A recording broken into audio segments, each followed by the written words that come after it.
Hello everyone, my name is Pranav and I am a legal intern in Lexis and Companies. So in today's video, I'm going to talk about a very important landmark judgment, and the name of the case is Hilton versus Guyot. It is a 1958 case, and it was heard in the United States Supreme Court that dealt with the recognition and enforcement of foreign judgments. So in this video, I'm just going to give you all a brief overview about the same. So the case of Hilton versus Guyot involved a dispute between Hilton, a US citizen, and Guyot, a French citizen, over the payment of debts owed by the Guyot's deceased father to Hilton. Hilton had obtained a judgment in the French court against Guyot's father's estate, and he sought to enforce it in the United States. However, Guyot argued that the French judgment should not be recognized and enforced in the United States because it was obtained through fraudulent means. The key question before the Supreme Court of United States was whether the French judgment should be recognized and enforced under the principles of private international law.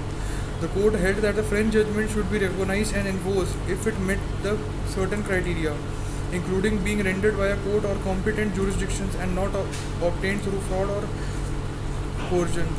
The court emphasized the importance of comity, which refers to the recognition and respect given to the laws and judgments of other nations. It stated that in the absence of fraud, the judgments of foreign courts should be given the same force and effect as they would have in the country where they have rendered.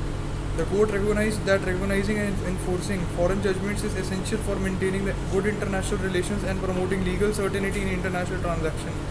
It was held in this case that it was not the role of US courts to retry cases and had already been adjudicated by foreign courts, but rather to recognize and enforce those judgments. The court concluded that the French judgment in this case should be recognized and enforced in the United States as it met all the necessary criteria and was not obtained through fraud. This decision established an important precedent for the recognition and enforcement of foreign judgments in the United States. It reaffirmed the principle that nations should give due regard and respect of foreign judgments to foreign courts, promoting of a more harmonious and cooperative international legal framework. So I hope that I made myself clear in this video, and if you guys have any doubt regarding this, you can just ping me in the comment box and I will get back to you as soon as possible. So thank you so much guys and have a nice day.